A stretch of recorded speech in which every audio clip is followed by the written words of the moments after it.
With hopes that our team can help all of you better prepare for your own journey through the criminal justice system, our team is so grateful that our client and friend Tracii Hutsona is choosing to speak with us for a few minutes today. Like literally a few minutes before she surrenders to the minimum security camp here. So we got to party and get going. Tracii, thank you so much for speaking with us for a few minutes. Can you share with us who you are and what you're going through right now? Sure. So, um, my name is Tracii Hutsona. I have been going through the pretrial portion of my indictment, I guess, or after post indictment for a little over 2 years. And pretrial, if anyone else has been through it, and I know you have, Justin, is a pretty intense time, and it was humiliating, and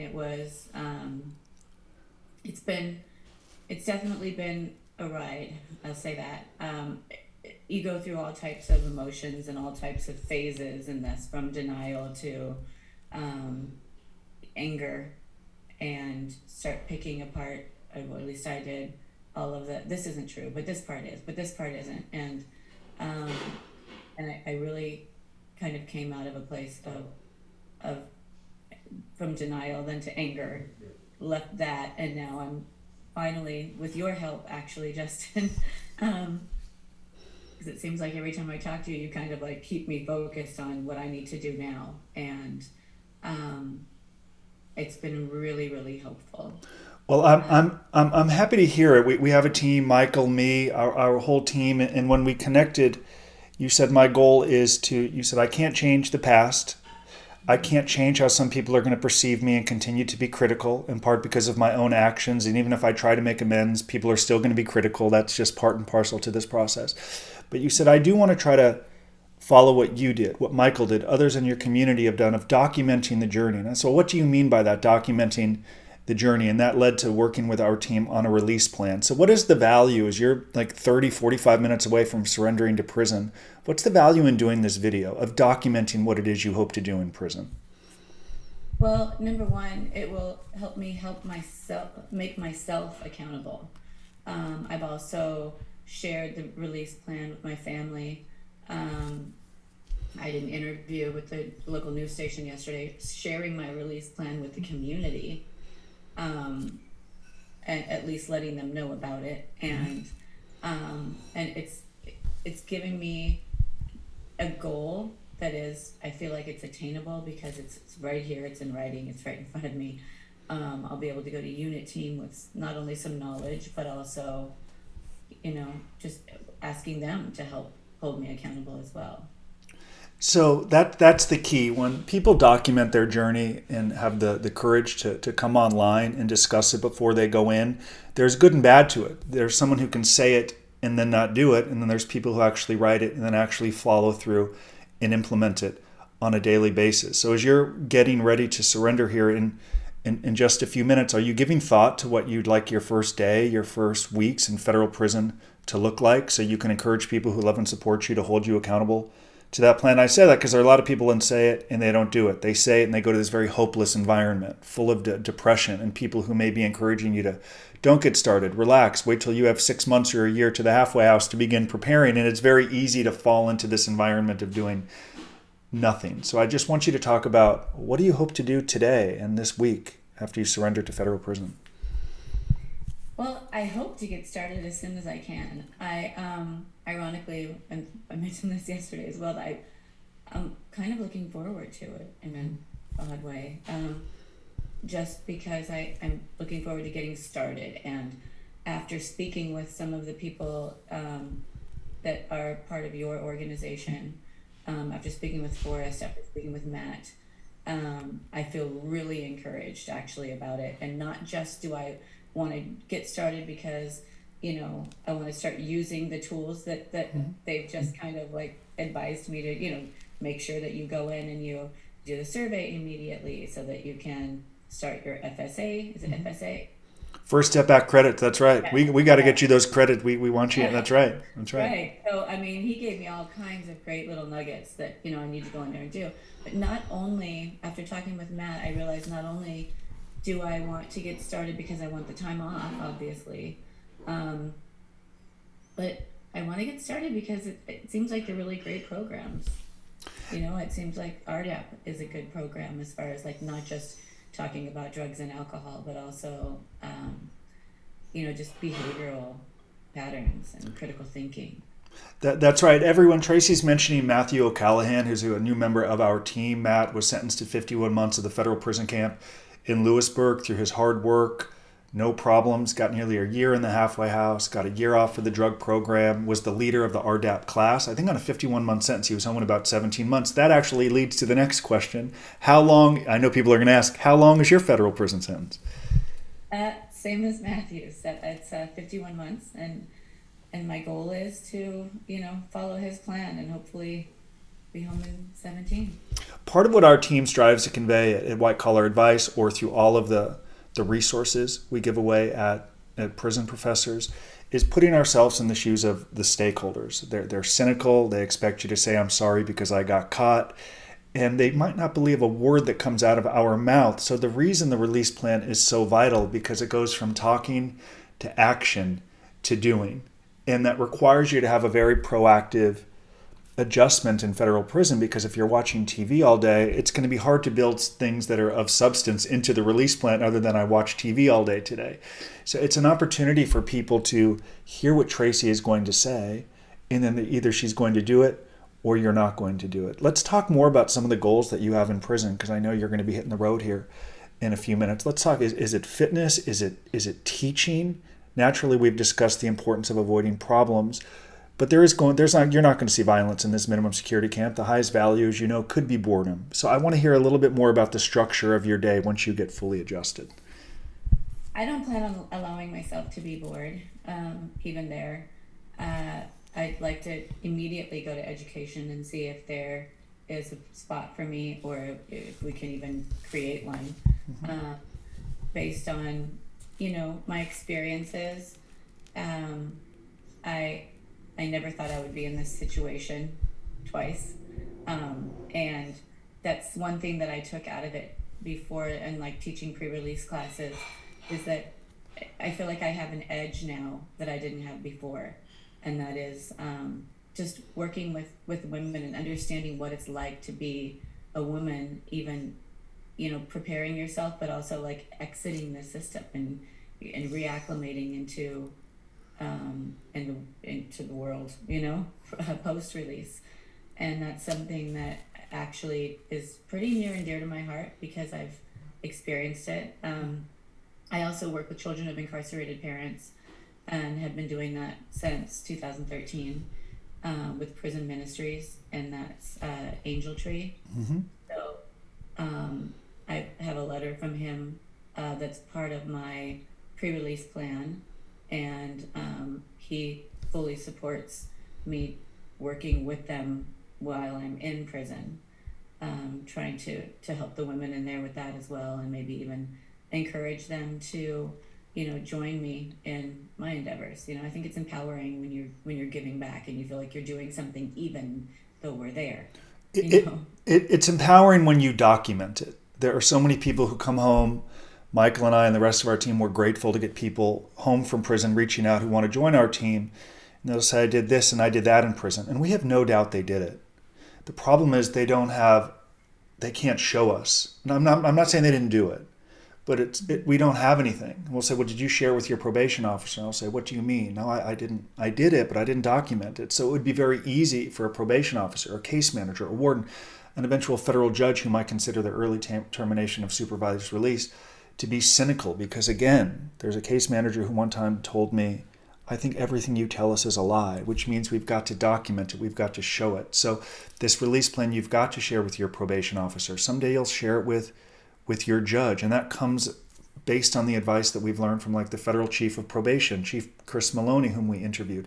You create it, you document it, and you've got to be incredibly authentic, including sharing all the good and bad that is accompanying this process. You touched on something as we wrap up here in a few minutes that came up in a podcast interview I did with my friend Lindsay Chrisley over the weekend in Atlanta. And she was mentioning how I was joking how I only served 18 months. And sometimes people knock the measly year and I served in a minimum security camp. For me, it was a long time, but I understand it. It was that 3.5 years of waiting and wondering and living so unproductively during that time where I felt like I was already in prison. I was excited to surrender to prison, to finally get some clarity, even though you're going in about 17 minutes. Is there a sense of relief, like, hey, I'm finally getting credit for time served? You mentioned this. I want you to touch on it more to provide hope to people who are facing this inevitable surrender to prison as you are. Yeah, it's exactly what you said. I mean, there's a sense of like, okay, I'm actually looking forward to getting in there and leaving this part of my sentence behind me, because I feel like you said, I feel like I'm already sort of in prison, and judged and, automatically discredited everything I say, because as you know, the press releases, once you are sentenced or even once you're arrested. We had the pleasure of having them both before and after. That's the double whammy. We're not everyone is so fortunate to have them both, but we were. Right.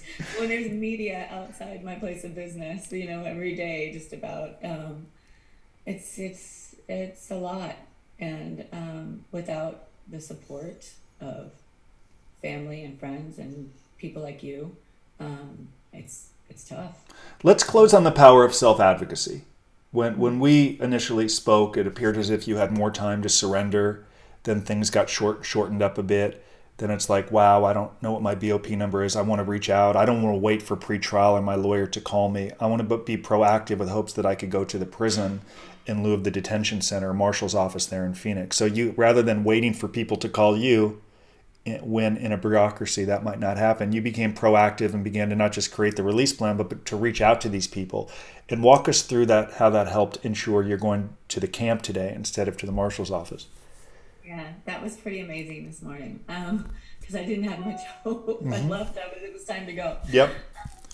So when they wanted to schedule a bail hearing, I know I reached out to you right after that, and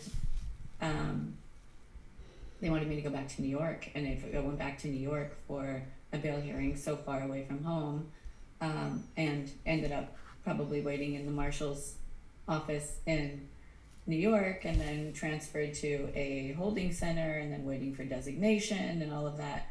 I had asked my attorney to let them know that I would just go ahead and self-surrender early in Phoenix.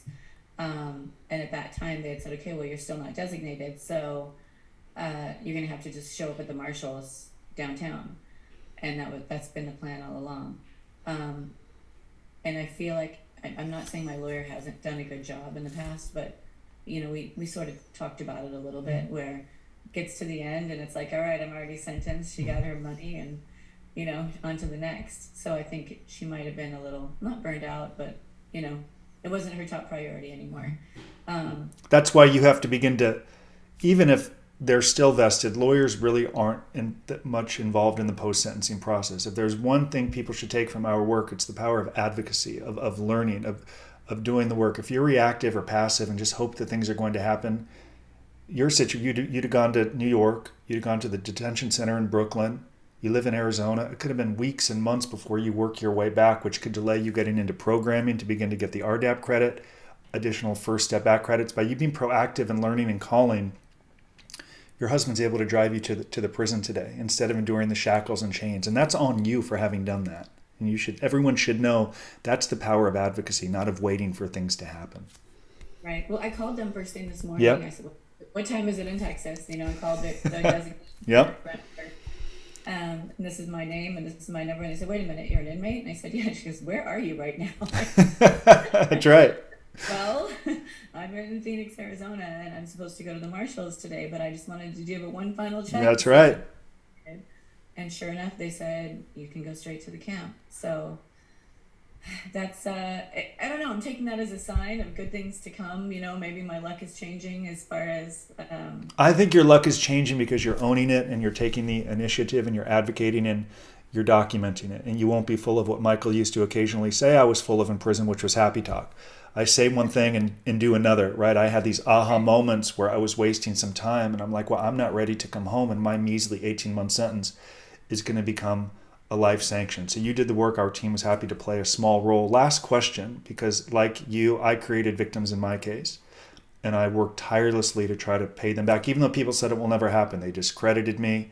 And again, putting myself in the shoes of the stakeholders, I can understand how they thought it would never happen. But I did pay the money back. It took a long time. yeah. There is a victim in your case. We don't need to get into the name and all of the details, but I believe through our conversations you are remorseful and you are committed to making amends. Would you talk about having created a victim and how finding a way to make amends will be a huge part of your time while on the inside? Yeah, oh, it absolutely is a huge part of it. I started actually paying her back before I was even arrested, and then it kind of stopped there because we're not allowed to make contact. And you know, it's the number's grown, and I plan on every extra bit I have to kind of chip away at it, you know, right away. So to close, everyone, I know the cynicism that follows. I see comments on our YouTube and TikTok and elsewhere that if we say we're going to pay the victims back, we're just saying it. I've attended sentencing hearings where the U.S. attorney will tell a judge, it's so unlikely the money is ever paid back. And I think that's so cynical coming from our government that should believe in second chances if earned. And it is hard as a convicted felon to recalibrate and rebuild. But if I did it, if others have done it, of course Tracii can do it. So can't deal with all of the criticism. All we can do is work to become better and document it. That the reason that Michael is now in prisons doing training in prisons across the country. He served 26 years in prison. They used to send him to the hole for writing books. Now those same wardens are bringing him to prisons all across the country to train staff and prisoners. Times are changing. Reform is coming. But to truly benefit from the existing reform and including more reform we want in the future, like work release programs or bringing the parole board back, where if you get 10 years, you should be able to go in front of a parole board in front of 2 years and show why you're worthy of freedom. You've got to document it. That said, I know you got to hit the road to the prison. I want you to give us the last word and share one last message for those that love and support you. I'm sorry. We're authentic here. That's all good. The people are blowing up. They want to wish you well as you get ready to go into prison. No problem. Give us the last word before you hit the road to the federal prison camp in Arizona. Ah, I'm ready to do this. I'm ready to do this. I'm ready to. I've already printed out my release plan and mailed it to myself. I'm bringing a copy with me, and I'm going to stick to it. We admire you for taking action. We'll be here to support you the whole way. Thank you for joining the community at White Collar Advice and Prison Professors. Hit the road. I'm going to get this video up today, and I'll look forward to getting that email invitation from you via Yes, Courtheyn. Thank you. absolutely. Thank you for being vulnerable and speaking with us, Tracii. All right. Thank you so much, Justin. You're welcome.